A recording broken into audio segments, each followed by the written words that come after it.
It's breakfast time at this dairy farm at the University of California, Davis. But this cattle feed contains an unusual ingredient, seaweed. We mix it with molasses, so it's a nice little sweet treat for them.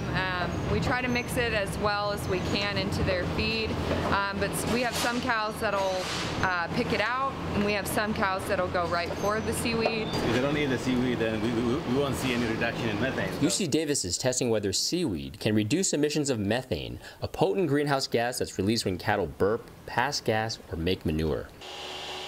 Dairy farms and other livestock operations are major sources of methane. That's why California is requiring them to cut emissions by 40% by 2030. Reducing methane ultimately means reducing greenhouse gases and reducing the impacts of climate change. So it affects everybody in the globe. This is a wild Atlantic kelp. Before feeding seaweed to the cows, UC Davis researchers tested in this lab, where they can measure emissions in fermenters that simulate cattle stomachs. And we can test the effect of different feed additives on the gut microbiology. Here we have some milk samples. They also test milk samples for flavor and nutritional value. The methane content of the cow's breath is measured when they stick their heads in these feeding machines. The first study of the seaweed diet only involved a dozen cows, but early results show promise and larger studies are planned.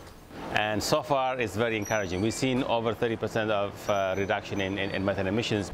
Around the world, dairy scientists are looking for ways to reduce cattle emissions by spicing up their diet.